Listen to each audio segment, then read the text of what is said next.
1971 সাল। উপমহাদেশ জুড়ে যুদ্ধের উত্তেজনা। পূর্ব পাকিস্তানে চলছে ভয়ঙ্কর গণহত্যা। লক্ষ লক্ষ মানুষ সীমান্ত পেরিয়ে আশ্রয় নিচ্ছে ভারতে। চারিদিকে আতঙ্ক, দেশ অপেক্ষা করছে একজন নেতার জন্য। ঠিক সেই সময় ভারতীয় সেনাবাহিনীর সামনে দাঁড়িয়েছিলেন একজন মানুষ, শান্ত কিন্তু ভয়ঙ্কর আত্মবিশ্বাসী, চোখে অদম্য দৃঢ়তা, মুখে বিখ্যাত গোঁফ। তিনি ছিলেন শ্যাম মানেকশ, যাকে পুরো ভারত চিনত শ্যাম বাহাদুর বলে। তিনি শুধু একজন সেনাপতি ছিলেন না, তিনি ছিলেন ভারতের সাহসের প্রতীক। 1914 সালের 3রা এপ্রিল পাঞ্জাবের অমৃতসর শহরে একটা পার্সি পরিবারে জন্ম নেন শ্যাম মানেকশ। তার বাবা ছিলেন একজন ডাক্তার। পরিবার চেয়েছিল ছেলেও ডাক্তার হোক, কিন্তু ছোটবেলা থেকেই শ্যামের স্বপ্ন ছিল আলাদা। তিনি বড় হয়ে দেশের জন্য কিছু করতে চেয়েছিলেন। তার মধ্যে ছিল অদম্য নেতৃত্ব দেওয়ার ক্ষমতা, আত্মবিশ্বাস ও সাহস। 1932 সালে তিনি দেরাদুন সামরিক একাডেমিতে ভর্তি হন। সে সময় প্রশিক্ষণ ছিল অত্যন্ত কঠিন। ভোরের দৌড়, কঠোর শারীরিক অনুশীলন, অস্ত্র চালানোর শিক্ষা, মানসিক শক্তির পরীক্ষা সব কিছুই পার করতে হতো। কিন্তু শ্যাম কখনো হার মানেননি। সহপাঠীরা বুঝতে শুরু করেছিল এই যুবক একদিন ইতিহাস করবে। দ্বিতীয় বিশ্বযুদ্ধ শুরু হলো। শ্যাম মানেকশকে পাঠানো হলো বার্মার যুদ্ধক্ষেত্রে। চারিদিকে বিস্ফোরণ, গুলির শব্দ, মৃত্যুর ছায়া। একটা ভয়ঙ্কর যুদ্ধে তার শরীরে একাধিক গুলি লাগে, রক্তে ভিজে যায় ইউনিফর্ম। সহযোদ্ধারা ভাবছিলেন সম্ভবত তিনি আর বাঁচবেন না, কিন্তু মৃত্যুকে হারিয়ে ফিরে আসেন শ্যাম মানেকশ। তার সাহসিকতার জন্য তাকে দেওয়া হয় মিলিটারি ক্রস সম্মান।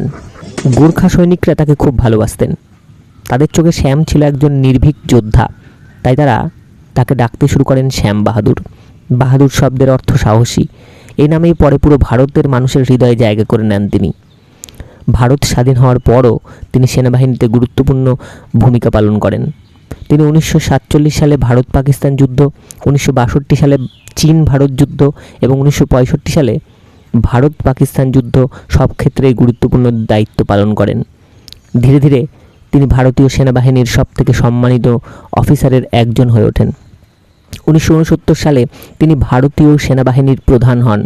এ সময় উপমহাদেশে রাজনৈতিক পরিস্থিতি দ্রুত বদলাচ্ছিল। পূর্ব পাকিস্তানে বাঙালিদের উপর অত্যাচার শুরু হয়। হাজার হাজার মানুষ মারা যাচ্ছিল, লক্ষ লক্ষ শরণার্থী ভারতে ঢুকছিল, দেশ জুড়ে চাপ বাড়ছিল।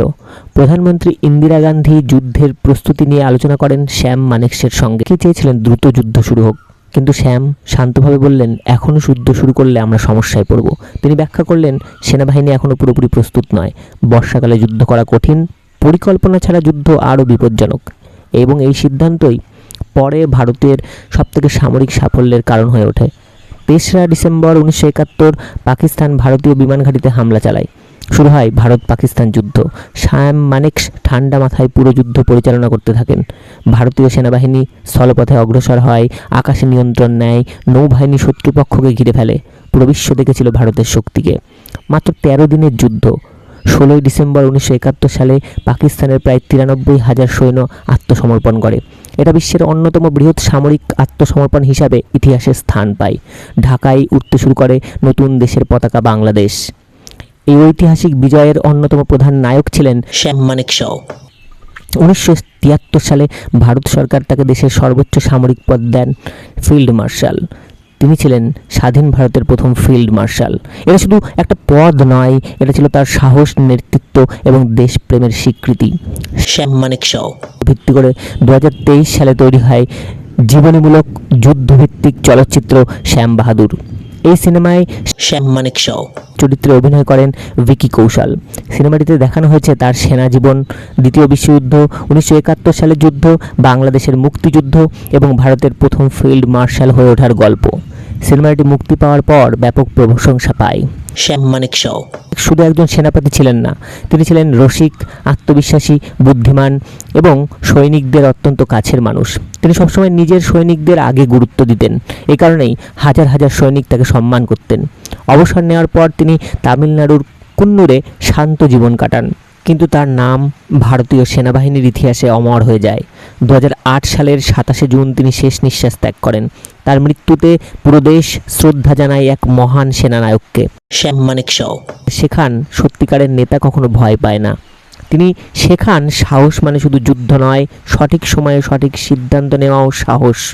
তিনি শুধু একজন সেনা অফিসার ছিলেন না, তিনি ছিলেন ভারতের গর্ব, একটি ইতিহাস, একটা কিংবদন্তি।